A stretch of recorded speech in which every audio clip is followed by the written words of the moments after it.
Este video es libre de spoilers del libro del arte conceptual de Tears of the Kingdom, así que lo único que pediré por respeto y solidaridad a los que no han visto el libro es que quienes ya lo hicieron no le arruinen la experiencia a los que no, y que si van a comentar que sea solo en base a lo visto en los trailers y anuncios oficiales de Nintendo, aunque me quedo tranquilo porque la comunidad celdera no es culera, hay mucha solidaridad.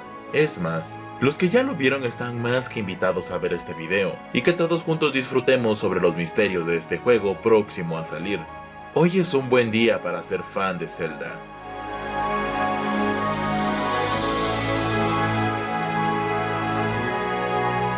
El tiempo se agota. Por cada día que se acerca, la tensión, los nervios y el hype se elevan por los cielos.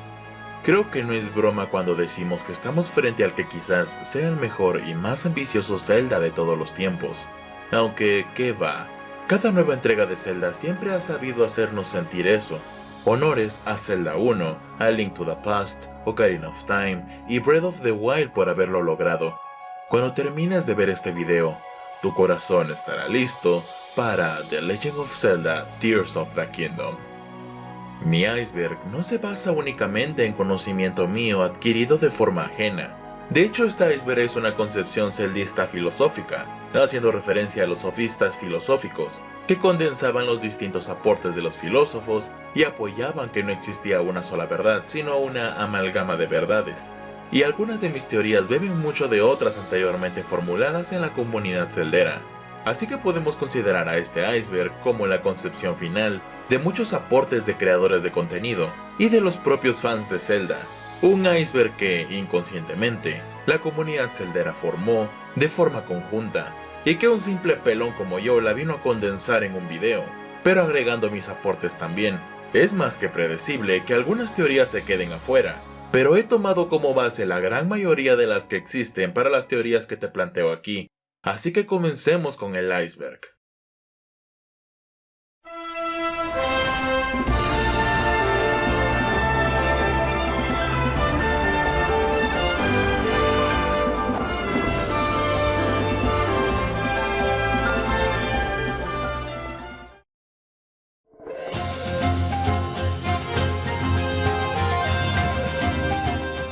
Desde un inicio ya sabíamos que este mapa de Tears of the Kingdom iba a ser más grande. Aquí la cuestión es qué tanto más, porque sí, tenemos ahora verticalidad con nuevos medios de transporte e islas, así como exploraciones subterráneas. De todo esto hablaremos más a profundidad en breve. Lo que atañe este apartado es que no solamente va a ser más extenso, sino que lo que ya existía va a sufrir ligeros cambios o radicales cambios, como la ausencia de las bestias divinas, de las torres y los santuarios, así como las nuevas torres que se han visto, los espirales de energía verde que vemos también, los grabados enormes, nuevos puzzles. En fin, habrán muchas cosas que sin duda, aunque sea en la misma localización, no se sentirá lo mismo que Breath of the Wild. La mejor recomendación con todo esto es que el mapa se deba explorar olvidando ya todo lo que sabemos y suponemos de su anterior entrega, y no saltarnos ninguna zona para no perdernos de ningún nuevo detalle.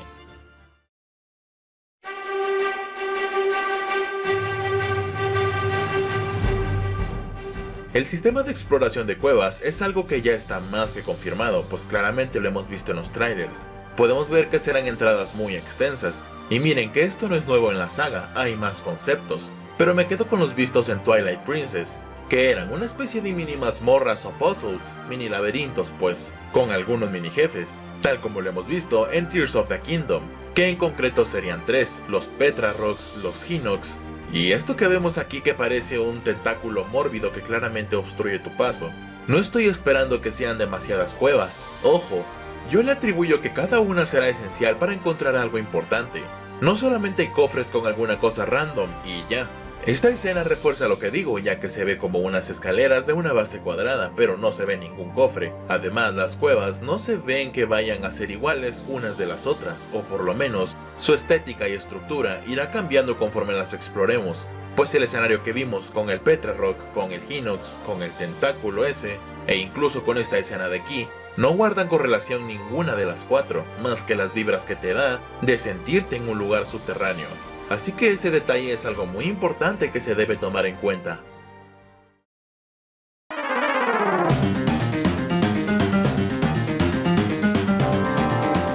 Con todo lo que pudimos ver en los trailers, queda claro que no solamente tendremos a los minijefes que ya conocemos de forma potenciada, como el Petrarrock, que es usado de minibase Bokoblin, sino que además se agregan nuevos enemigos para esta entrega, enemigos que claramente no se ven como jefes de una mazmorra, sino como mini jefes que te irás encontrando en el camino, tanto en el cielo como en la tierra, siendo en el cielo estos dos golems, que dan las libras de ser una especie de guardianes sobre algo que desconocemos aún, o como el Clioc, que regresa en esta entrega. Si los centaliones ya eran complicados junto con los guardianes, no quiero imaginarme lo que va a ser enfrentarse con estos nuevos mini jefes.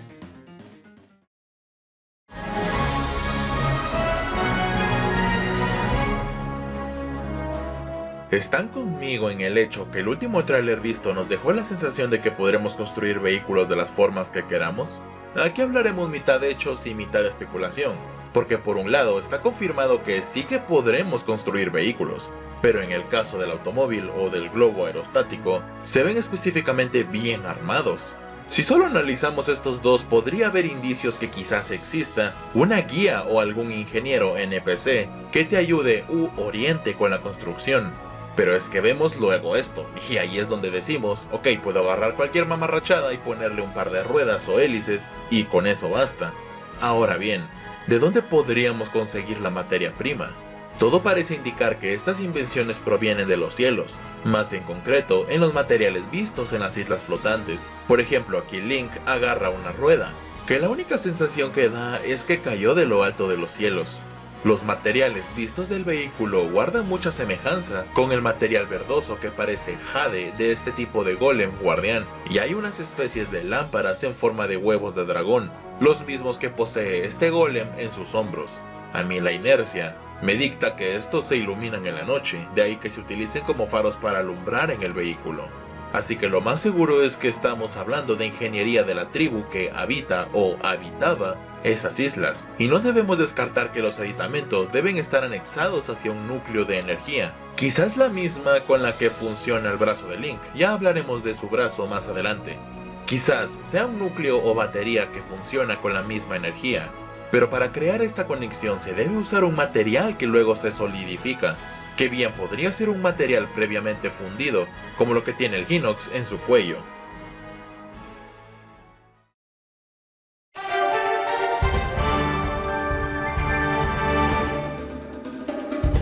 Este tema hay que hablarlo con pinzas porque claramente ya hemos visto cómo se ven las islas. Sabemos que hay unas que son como una especie de cadenas ascendentes, otras que tienen puzzles o edificaciones enormes, ya hablaremos de ella. Otras con figuras geométricas o que contienen golems, otras con altares y otras tantas con las respectivas flora y fauna.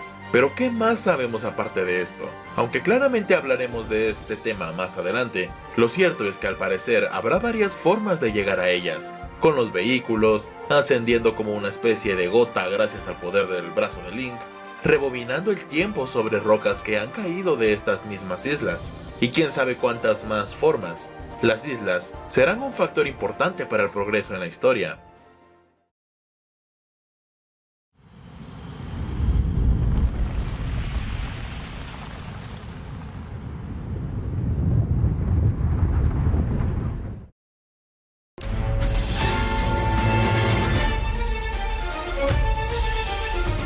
No nos estemos con rodeos, hablemos lo que es. Los murales demuestran a una especie de deidad o presencia zoomorfa que hizo un pacto con una antigua mujer, pues este ser, por lo visto, era el encargado de mantener sellado a ese otro ser que aún no sabemos si es Ganondorf. El brazo de esa deidad se apega a Link, presumiblemente para prestarle sus poderes tal como se lo pide Zelda. Interesante hablar sobre esto, ¿no? Tranquilos que de esto me voy a extender más adelante.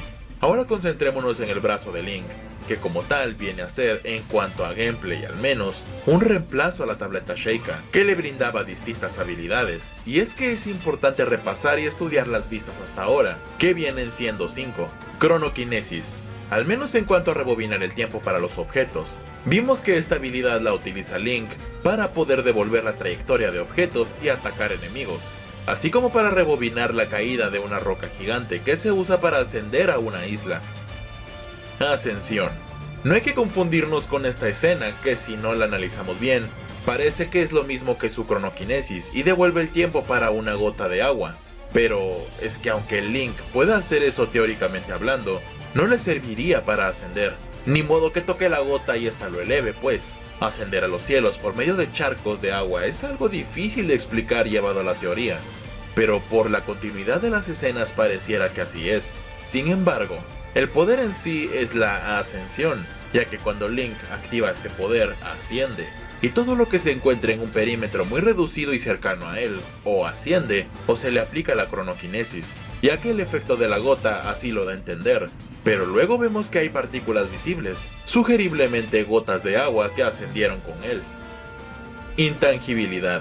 Una cosa es que Link se pueda elevar, pero esto no tiene nada que ver con que este no estuviera destinado a partirse la mandarina en gajos cuando chocara con la parte de debajo de esta isla, y es aquí donde Link aplica el poder de la intangibilidad, y mediante la misma función modifica las moléculas para poder traspasar superficies. Y aquí me quiero poner más escéptico y pensar que como tal, quizás el poder no lo aplica en él mismo, sino en las moléculas de otros objetos o superficies. De allí que veamos este efecto oscilante de la superficie de esta isla. Como sea, el poder lo tiene. Telequinesis. No es una telequinesis per se, porque entre el brazo de Link y el objeto se genera una especie de energía que los conecta y le permite tomar objetos a la distancia. La hemos visto en dos ocasiones, cuando Link recoge un neumático y cuando usa una estructura para mover otra más grande. Modificar objetos. Hasta el momento solo hemos visto este poder con una flecha en la cual Link activa el poder de su brazo para transformarla en una flecha teledirigida. Quizás el mismo concepto de telequinesis se aplique cuando se lanza la flecha, pero sin duda es una flecha que se modificó mediante el poder de su brazo.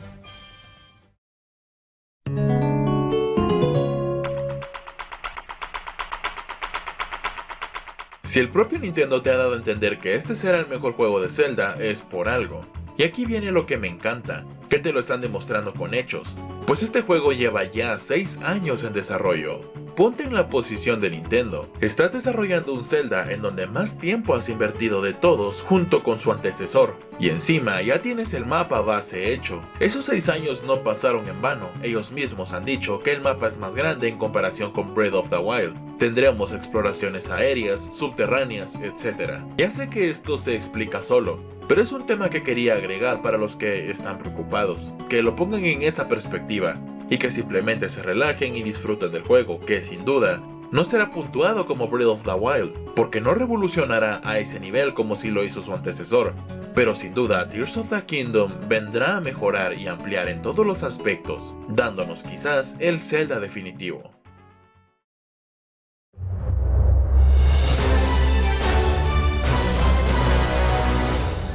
Tenía que tocar el punto anterior para poder desarrollar todo lo demás que quiero hablar.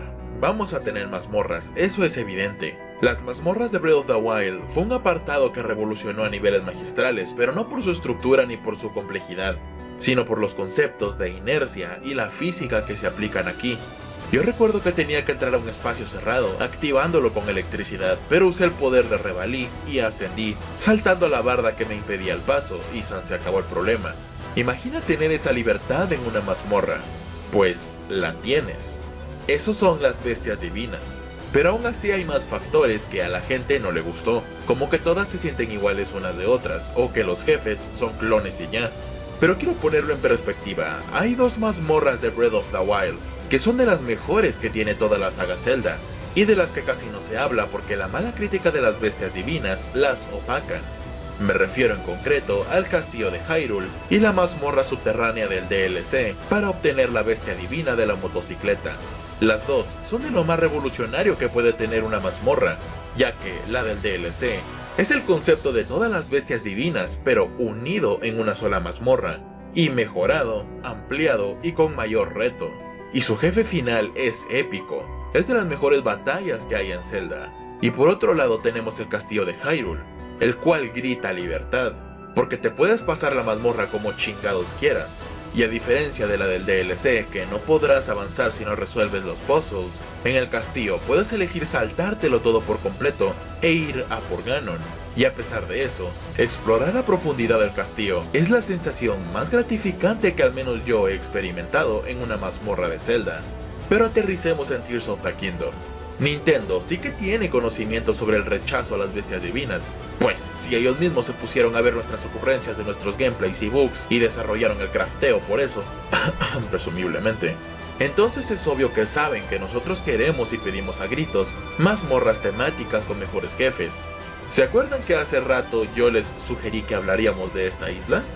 Pues ¿qué pasa si esa es una mazmorra? ¿Qué más podría ser dado su tamaño inmenso? Y que claramente se ve que su estructura va en ascenso. Y aquí entramos ya en las teorías más interesantes de este juego, y es que muy posiblemente el gameplay luego del suceso de la secuencia que vimos con el despertar de ese ser maligno, la caída de Zelda, etc., presumiblemente luego de desmayarnos, despertemos aquí, y quizás sea aquí mismo donde conseguiremos los aditamentos para recargar la energía del brazo de Link, sirviendo entonces esta estructura como un tutorial que reemplace la meseta de los albores. Y asimismo, podría ser que haya mazmorras subterráneas que manejen el mismo concepto de la del DLC de Breath of the Wild, o sea que siempre existieron, pero que mediante una base se activa un elevador para descender.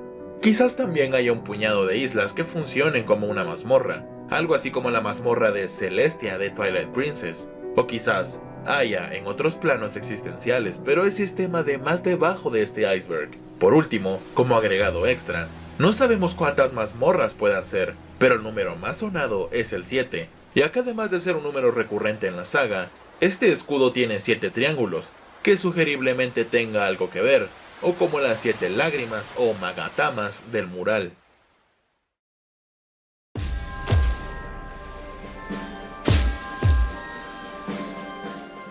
Esto es algo evidente que lo vamos a vivir, y no sería la primera ocasión en la que nos vemos envueltos en un conflicto tan grande como una guerra.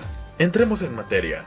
Hemos visto que ha habido escenarios post-apocalípticos como en Breath of the Wild, donde ya valió madres todo, luego que Ganon se hiciera con el poder de los guardianes y las bestias divinas, o que los mismos hechos de este juego preceden a una guerra, o como Age of Calamity que literalmente jugamos en medio de una, y eso sumado al diálogo del ente que llamaremos por ahora Ganondorf, dice: ¡Que no sobreviva nadie!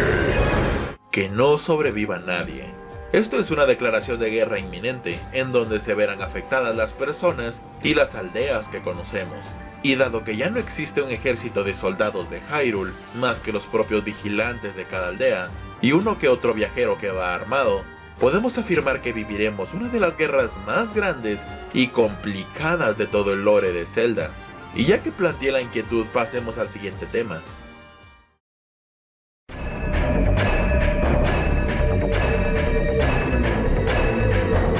Quiero que me acompañen a ver esta escena. Para empezar, el laboratorio de Hatelia se ve abandonado, no hay luces y es de noche. ¿Dónde quedó el telescopio de dicho laboratorio? ¿Y qué son esos destellos que se ven al fondo en dicha aldea? ¿Será que existe en ese momento una especie de conflicto donde están luchando los habitantes o huyendo o ambas? El tema de este puesto hace hincapié en que veremos a las aldeas y a sus habitantes directamente afectados por esta guerra, porque antes los monstruos no se metían a las aldeas, pero dado que Ganondorf dio la orden de no dejar vivo a nadie, veremos entonces una participación mucho más activa, o todo lo contrario, posiblemente huirán a otro lado. ¿A dónde, te preguntarás? Bueno, eso lo hablaremos más adelante, pero quizás ahora veamos a los mejores guerreros de cada aldea y tribu unir sus fuerzas contra este mal común que es Ganondorf. No sé qué pasará con los ranchos más rezagados y dejados a su suerte, solo espero que Terry esté bien.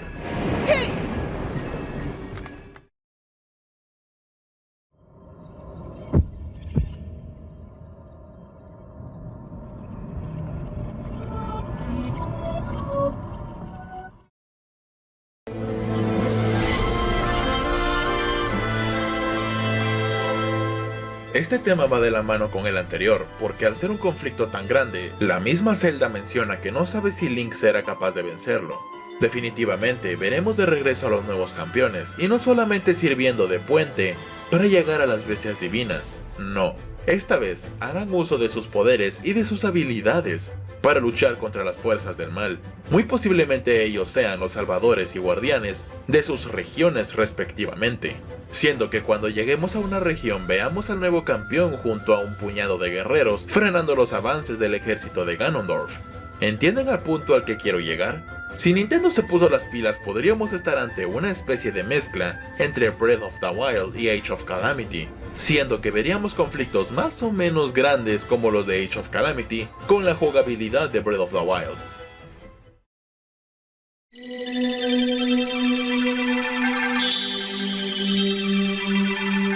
Abro debate. ¿Tendrá Zelda Tears of the Kingdom jugabilidad acuática? Creo que es un aspecto que los trailers se han esforzado en desviar nuestra atención sobre ello. No nos han mostrado nada referente a que exista jugabilidad y exploración acuática, y es irónico porque, y sin el afán de criticar al fandom, pues me incluyo en esto, casi no nos tiende a gustar la exploración en los lagos, ríos y mazmorras de agua. Y en Breath of the Wild brilló para bien o para mal la ausencia de esto. O sea, sí podemos nadar sobre el agua, pero olvídate de sumergirte, no se puede. No hay nada debajo. Y fue un aspecto que a la gran mayoría de nosotros nos disgustó. Entonces, ¿amamos u odiamos la mecánica acuática en Zelda? Sinceramente, este punto del iceberg está más enfocado a reflexionar si realmente es necesario incluir la exploración acuática. Porque de saber si estará o no es algo que redundantemente no sabemos a la fecha de subido este video. Pero a como vamos, lo más probable es que no se pueda, y de poderse, sería una gran novedad, porque la exploración se expandiría abruptamente, y eso sería un factor que sí o sí debería mostrarse en un posible último tráiler definitivo, por el hecho que representa el poder nadar y explorar las aguas de un mapa tan inmenso como el de Breath of the Wild.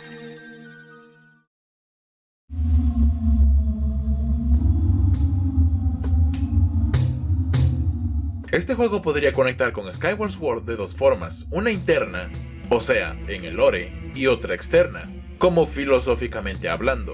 Este tema lo hablaré más profundo en este iceberg, pero de forma interna, podemos decir en cuanto al lore, que posiblemente tenga mucho que ver con varios juegos. Daremos ideas o concepciones generales, porque para profundizar mejor, hay otros youtubers muy buenos haciendo teorías de conexiones a otros juegos. No me enredo más y hablemos primero de lo más obvio, Skyward Sword, Neburia, Altaria.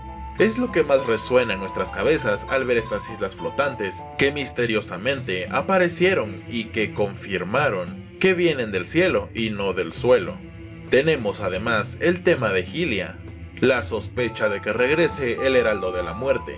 Aunque pedir su espada de vuelta y que de alguna forma vuelva Grahim es ya especular demasiado, pero sí podríamos ver a Fai de vuelta. Recuerden que ella sigue presente, y de todos los juegos existentes, habidos y por haber, en aspectos de lore, solamente en Breath of the Wild Fai se ha manifestado, haciendo su mítico sonido, brillo de la espada, que Zelda mencione su voz, etc.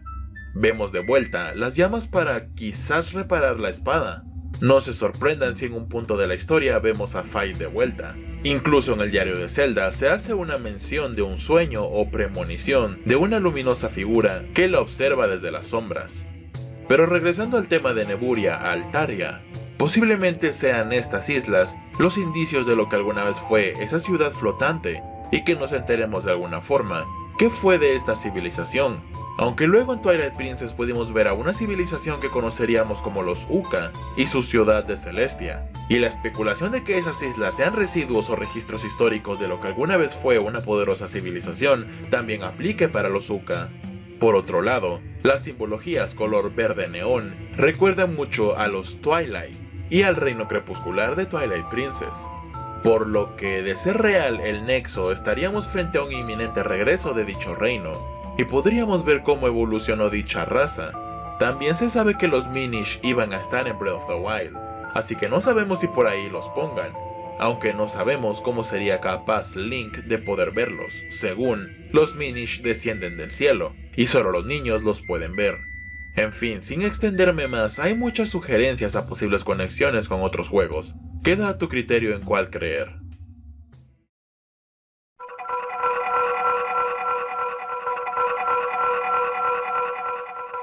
Hablando en concreto de los Sonan, ya sabemos que es una tribu que habitó en tiempos pasados en Hyrule, en la región de Farone en específico.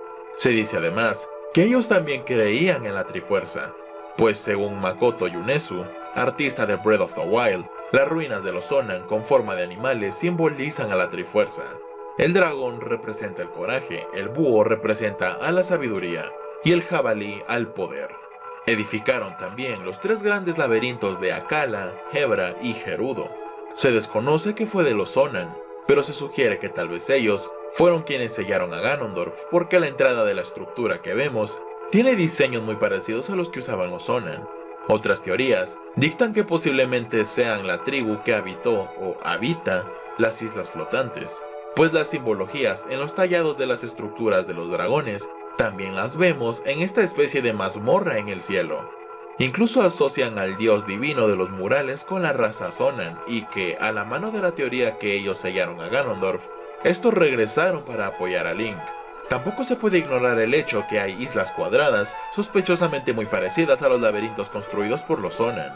Estos adoraban a los dragones, y en una escena vemos un dragón en las islas flotantes, que no son ni Elden, ni Nayen, ni tampoco Faren. O como el hecho que el ser del mural parece una especie de búho. Las semejanzas o casualidades se extienden en torno a los Sonan, así que se especula que veremos muchas más menciones o incluso apariciones de ellos.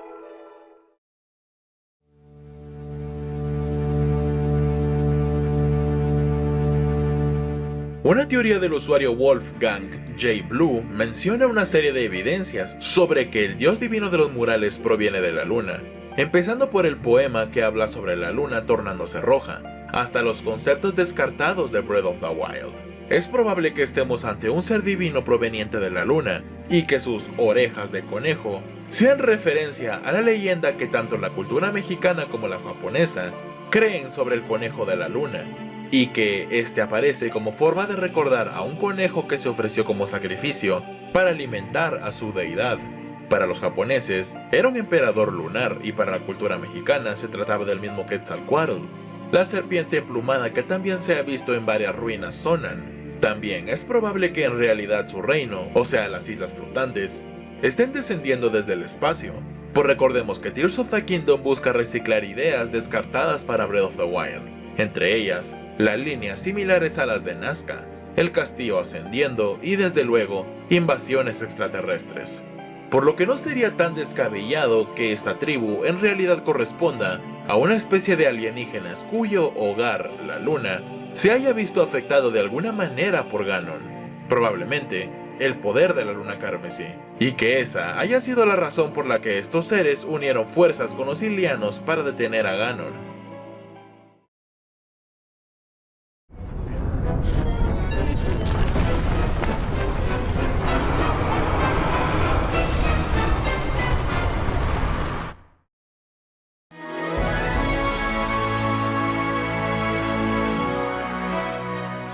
Una ya muy sonada, pero que se encuentra en este nivel por todo lo que repercutiría si fuese cierto. Expliquémoslo. Se filtró una imagen hace mucho tiempo que decía que Tears of the Kingdom iba a tener funciones online, y desde entonces, todos nos volvimos locos tratando de entender o de explicar el motivo de esta función en un juego que siempre se ha caracterizado por jugarse offline, con claras excepciones de Triforce Heroes, y que tampoco tiene modo cooperativo, con claras excepciones al mencionado anteriormente y los Four Swords. Entonces la conclusión más sonada para este juego es que muy seguramente el mapa sería personalizado para cada uno de los miles y millones de jugadores que osen a iniciar una partida. Para los que saben más de hack rooms, sería algo como el modo randomizer pero sin cambios tan abruptos, obvio, o algo así como en Minecraft. Pero ojo, que no me refiero a que literalmente el mapa cambiará radicalmente para todos, sino más bien que existan ligeros aditamentos u objetos cambiados de zonas, o que agreguen distintos puzzles en distintas zonas para cada uno, en una combinación infinita. Esto es algo que nadie se fumó de la nada, pues ya antes quisieron hacer esto con Zelda Ocarina of Time, y que por ejemplo las huellas que dejaras en el suelo fuesen permanentes, caracterizando cambios específicos en el mapa según las acciones y avances de los distintos jugadores del juego. Ahora lleva ese concepto a Tears of the Kingdom, en un mapa sumamente enorme. De ser cierto que Tears of the Kingdom tendrá mapas personalizados, estaríamos hablando de uno de los juegos más complejos de todos los tiempos.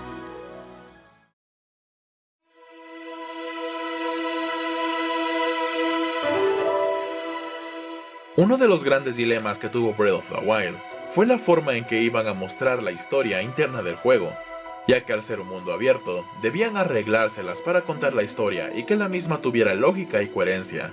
Lo que se le ocurrió a Nintendo fue mostrar la historia en formato de fragmentos recolectables, a lo largo y ancho del vasto mapa. Y es algo que a los fans hoy en día no les gustó mucho, pero, y aquí hay un enorme pero, lo que a los fans no les gustó no fue la idea en sí, sino lo que nos dieron con esa idea, los recuerdos en sí. Ya que, ok, es conmovedora la historia, pero sientes al final que esta no hace ninguna inferencia en la actualidad, no repercute con lo que pasa actualmente, y puedes perfectamente jugar Breath of the Wild sin necesidad de recurrir a estos recuerdos. Y que la propia historia pase a un segundo plano, incluso volviéndola opcional, es algo que no le gusta a los fans que disfrutan más de un juego por su narrativa precisamente. Y Nintendo está consciente de dónde está el fallo. No está en la idea, sino en lo que nos dieron con esa idea. Por lo tanto, para Tears of the Kingdom muy seguramente la idea sea la misma, pero con una gran diferencia. En lugar de recuerdos nos presentarán hechos y conflictos autoconclusivos de la historia dependiendo del área al que lleguemos, siendo que en todo el mapa se estará desarrollando una historia en paralelo en todas las regiones, pero que obviamente sucederán hasta cuando lleguemos a esa región. Y para completar la historia al 100%, debamos explorar todo el mapa, aunque ojo, no estoy diciendo que no tengamos desde un inicio la opción de ir directamente al castillo, pero al menos en cuanto a lore, sí sería necesario llegar a las distintas regiones para irnos enterando de toda la historia. Y ustedes me preguntarán, entonces, ¿cómo se desarrollará la nueva trama de ese ser divino, de los murales y los hechos relatados de los mismos? Bueno, es que en esta ocasión no serán recuerdos, sino que hechos de hace demasiados años. No hay alguien que como tal nos pueda hacer recordar o contarnos sobre estos hechos, más que quizás ese ser divino. Así que yo dejaría esa trama del ser divino y las islas flotantes como algo ajeno que se nos irá contando conforme avancemos en el progreso de la guerra en Hyrule. Podría ser que ese mismo ser divino nos vaya contando lo que pasó en el pasado, mostrándonos escenas que no necesariamente vienen de la memoria de Link, sino más bien de ese ser. Espero haberme dado a entender con este tema, porque la verdad es un dilema que todo el fandom se ha quebrado la cabeza, intentando especular cómo explicarían la historia. Espero que mi teoría pueda servir como base para futuras teorías.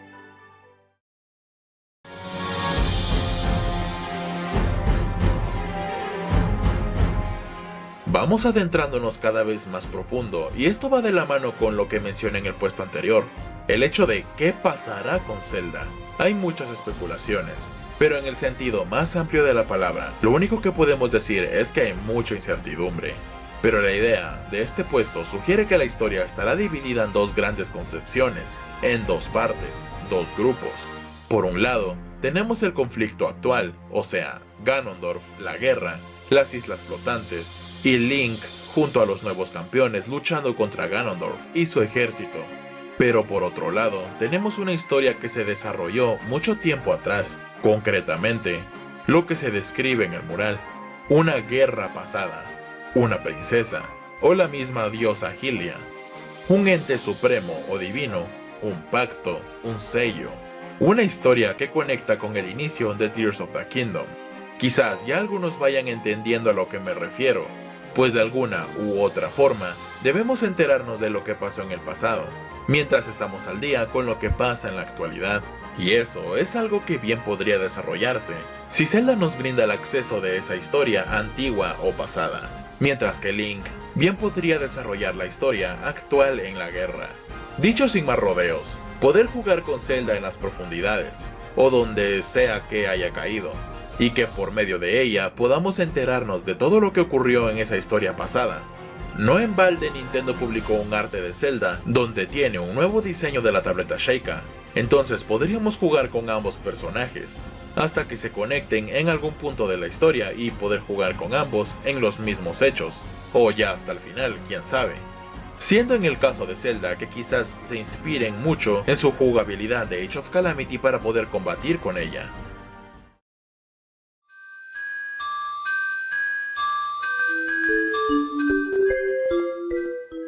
Pareciera que todos los puntos nuevos que surgen guardan correlación o feedback con los anteriores. Tómalo como un proceso deductivo de todo el iceberg. Aterrizando en el tema de este puesto, es muy probable que veamos una especie de mundo alterno. ¿Pero a qué me refiero con esto? La concepción es muy amplia, pero primero analicemos lo que hay en Tears of the Kingdom. Esta escena en concreto, que podemos a estas alturas confirmar que es una cueva enorme, una caverna de grandes extensiones, tan amplia que incluso posee su propia flora y fauna, que no te sorprenda si por allí está acomodada una mazmorra. Esta es una zona que quizás sea Zelda quien la explore, porque es ella la que cayó, no Link. Quizás Zelda cayó en una especie de corriente de agua subterránea, que no solo amortiguó su caída, sino que además la dirigió a algún lugar y haya quedado varada, sujetando únicamente la tableta Sheikah, siendo mera especulación esto último. Pero ustedes me preguntarán, ¿por qué algo como esto está tan profundo en este iceberg? Simple, por dos motivos. Primero, va de la mano con el hecho de que Zelda sea jugable, y que gracias a ella exploremos estos terrenos. Y segundo, porque con mundo alterno no me refiero solamente a este mundo subterráneo, pues a raíz de esta escena se ha generado una gran carga de especulaciones sobre que quizás veamos de vuelta el Dark World, o quién sabe si Lorule, y esto es más bien porque la flora de este lugar no se parece en nada a lo que hemos visto en Hyrule, y encima hay una especie de lo que para mí es un huevo que echó raíces. Como mínimo, hay algo incubándose allí.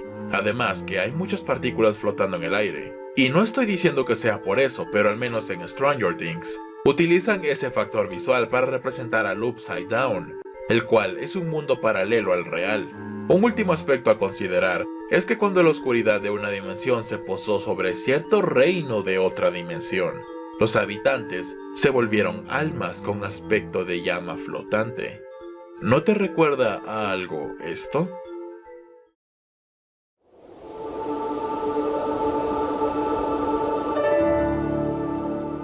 Así como existe el bien, existe el mal. Así como hay luz, también oscuridad. Una dualidad que la saga de Zelda ha promulgado a lo largo y ancho de toda su historia. Analicemos una secuencia de dos escenas, que claramente son del mismo lugar. Podemos notar varios factores que nos dan a entender que esto no es ni Hyrule, ni el mundo subterráneo, pues la luz se proyecta de forma muy incandescente, es un efecto blanco, que ya sabemos todos que el blanco es asociado con pureza. Este tipo de luz no es la misma que la que proyecta el sol, al menos en el juego, sin mencionar que están rodeados de lo que pareciera ser un denso humo espeso que los rodea, o neblina, o lo que sea eso.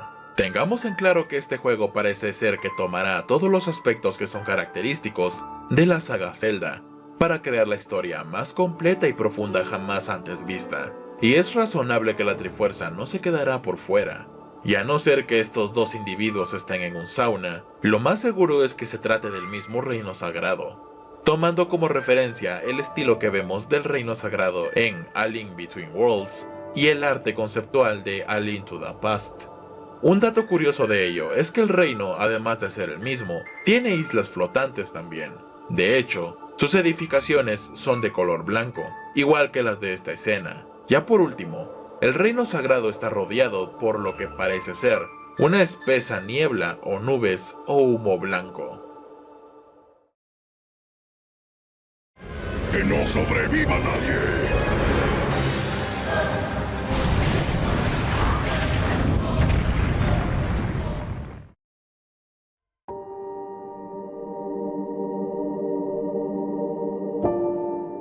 Empecemos por mencionar que esta teoría nace en el canal llamado Puerta al Sótano, y te presentaré las concepciones más importantes y la síntesis de dicha teoría. Posiblemente con la muerte de Zelda se rompa la maldición del Heraldo de la Muerte. El nombre del juego, según Aonuma, sería un spoiler.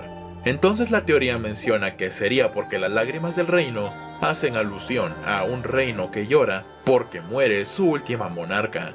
Al final de un tráiler vemos un atardecer con la melodía de la nana de Zelda de fondo.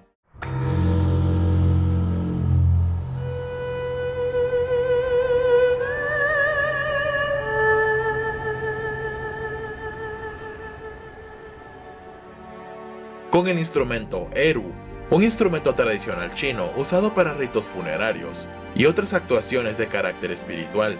Dicho hecho se repite en el último tráiler también.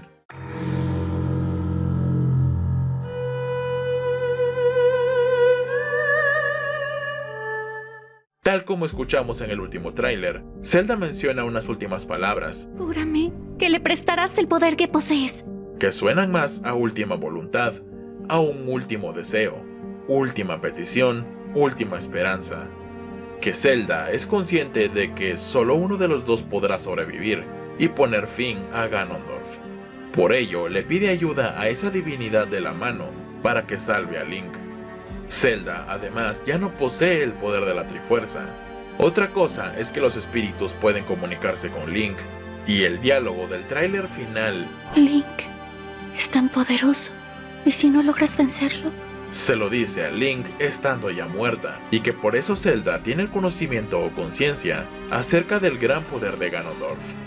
Posiblemente, la divinidad del mural y la mujer que se ven en esta escena son la misma diosa Hylia, pues en los ropajes de ella se ven dos magatamas, característicos del ser del mural, y que en el póster de la edición coleccionista se ve como unos seres adoran y veneran a ese ser desde la tierra. El pacto o la unión que se ven en el mural son la diosa Hylia y la propia Zelda, que se unen en perfecta comunión en un solo ser. La unión sería porque Zelda muere, entonces Hylia guiaría a Link como último recurso. Por supuesto que aquí la teoría solo la resalté en sus conceptos más importantes, según mi criterio, pero puedes ir a ampliar tus conocimientos sobre ella en el video original.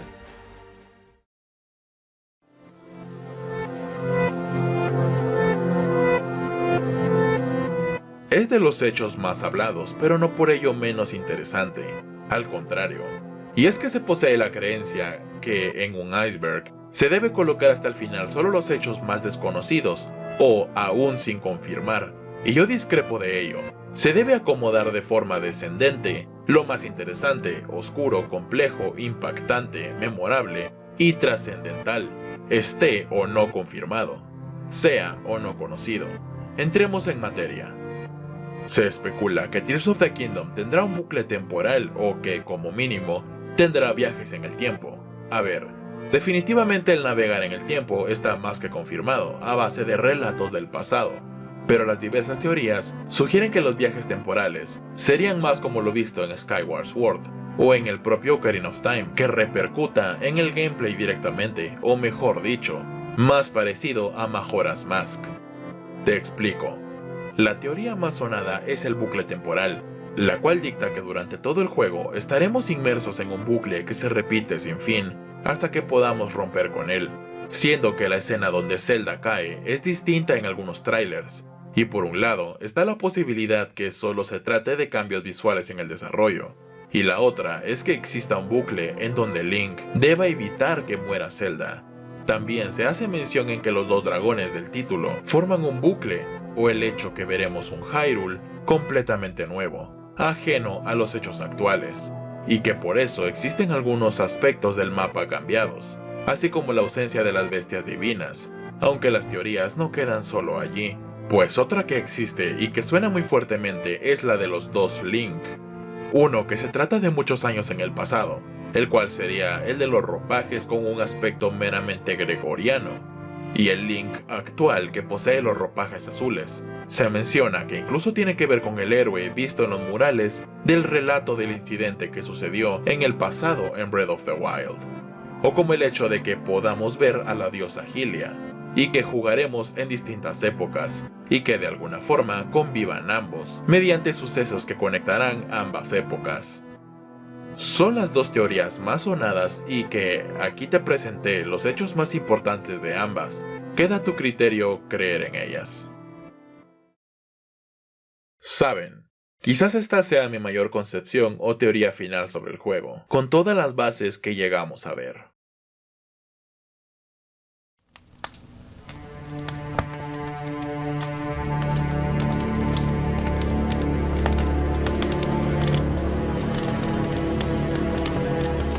Todo comenzó muchos años en el pasado, siglos, milenios incluso, con el conflicto de una antigua guerra, la más caótica de la que se tenga registro en la historia, siendo que una princesa llamada Zelda recurrió a la ayuda de un dios, y mediante el poder de 9 lágrimas magatamas, lograron sellar a Ganon en su forma humana. Con el pasar de los milenios, el sello se fue debilitando, al punto que en un momento de la historia, el sello se debilitó lo suficiente para que se escapara gran parte de la malicia, formando un cúmulo lo suficientemente peligroso para atacar al reino de Hyrule. Sin embargo, este reino ya sabía del inminente retorno de Ganon, por lo que cuando este salió de su sello para atacar al reino, lo estaban esperando con todo un ejército de invenciones denominadas guardianes, y 4 bestias divinas, piloteadas por 4 campeones, y con la ayuda de otra princesa llamada Zelda, y un valeroso héroe llamado Link, con el poder de la espada maestra, le hicieron frente a Ganon, derrotando lo que en ese momento se había escapado de su sello. Pasaron miles de años más, hasta que nacería otra princesa llamada Zelda, la cual se interesaría no solo por la historia de Ganon, sino por unas bestias divinas y unos guardianes que se habían encontrado recientemente, gracias a la arqueología empleada por diversos investigadores. La princesa se daría a la tarea de conseguir a 4 valerosos campeones para pilotear dichas bestias divinas, acompañada de su escolta personal llamado Link, el cual ahora portaba la legendaria espada maestra. Sin embargo, para cuando despertó de nuevo Ganon, escapando parte de su esencia del sello, empleado por el dios divino, la princesa Zelda no había aún despertado sus poderes espirituales, los cuales no eran otros más que los poderes de la Trifuerza, y al ser Ganon mucho más fuerte y consciente sobre cómo lo derrotaron hace miles de años, este se hizo con el control de los artefactos llamados guardianes y las propias bestias divinas. El reino de Hyrule había caído ante el poder de Ganon, y Zelda se sacrificó para confinar el poder y la malicia de Ganon en el castillo. Pero momentos antes, había despertado el poder de la Trifuerza en ella para salvar a Link, el cual fue puesto en el Santuario de la Vida para recuperarse de sus heridas casi mortales. Pasó un siglo hasta que Link despertó, y recuperando el control de las bestias divinas, con una espada maestra restaurada, y con la ayuda de 4 nuevos campeones, y la ayuda de Zelda, detienen a Ganon, acabando con toda la malicia. Pero poco tiempo después, una de las bestias divinas dejó de funcionar. El mismo hecho los hace llegar a unas ruinas Sonan, en las que Link y Zelda exploraron a causa de unas lecturas muy extrañas, mediante la tableta Sheikah, siendo que dieron con la ubicación del confinamiento de Ganondorf, la forma humana del poder de Ganon, el cual fue sellado hace miles de años, gracias al poder del dios divino. La presencia de Zelda activó la conciencia de Ganondorf, y en un arrebato por librarse del sello, hizo que la estructura se colapsara, cayendo Zelda en un mundo inferior alterno a la realidad misma, mientras que Link fue salvado por la mano del dios que mantenía el sello de Ganondorf, hecho que desencadenó en que este mismo restaurase su fuerza e invocase, gracias al poder de la luna carmesí, nuevas hordas de su ejército, el mismo que había caído miles de años en el pasado, y también atacó a las 4 bestias divinas, destruyéndolas definitivamente. En el proceso, Link fue salvado, pero al quedar inservible su brazo debido a la malicia que lo había atacado, el brazo de este ser divino decide anexarse a Link, para ayudarlo a detener a Ganondorf de una vez por todas. En el proceso, el dios divino hace descender todo un reino que vivía en los cielos, en donde habitó antiguamente los Sonan, pues este reino, habitado actualmente por distintos golems, guardianes y un dragón, contenía herramientas y materiales que le ayudarían a Link en su lucha para frenar a Ganondorf. El mismo reino poseía el poder de restaurar la espada maestra que quedó inutilizable, mediante unas llamas sagradas. En el proceso, las aldeas comenzaron a ser atacadas, y a los habitantes no les quedó más opción que luchar o huir. Este ser divino hizo bajar las islas también para darles un nuevo refugio a algunos habitantes. Mientras que Zelda se hallaba en un nuevo mundo inexplorado, en un proceso por salir de dicho terreno, se encontraría con distintos sucesos que le harían obtener el conocimiento sobre la verdad, todo acerca de los sucesos que ocurrieron desde un inicio. Mientras que por otro lado, Link había despertado en una estructura desconocida que luego de explorarla, se daría cuenta de que está en los cielos. La divinidad le pediría que busque las 7 lágrimas esparcidas en todo el reino para poder fortalecer nuevamente su poder, mientras que al mismo tiempo restaure el poder de la espada maestra mediante las llamas sagradas. Link le pedirá ayuda a los nuevos campeones para librar la guerra apocalíptica contra Ganondorf, y Zelda descubrirá la forma de entrar en el reino sagrado, y con la ayuda de Link y de la Trifuerza, le pondrán fin de una vez por todas a Ganondorf, tal como lo conocemos.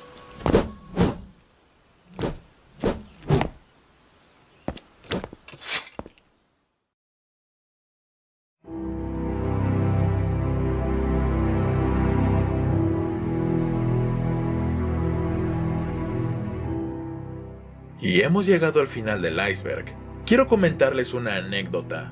Cuando probé el juego de Zelda Skyward Sword por primera vez cuando salió, quedé impactado por ver cómo le dieron un inicio y una coherencia a toda la cronología de The Legend of Zelda. La inercia me dijo que si ya nos habían mostrado un inicio de toda la cronología, y que si ahora sabíamos que todos los conflictos y guerras tenían que ver con la maldición que el Heraldo de la Muerte impuso sobre Link y Zelda, entonces de igual modo deberían mostrarnos un desenlace de dicha maldición, una causalidad que desembocara con el fin de un ciclo eterno que nunca termina, porque de otro modo, se sentiría que cada nuevo Zelda que nos entreguen, a pesar de disfrutarlo, sabríamos muy en el fondo que todo lo que haremos será en vano, porque tarde o temprano Ganon o Ganondorf volverá.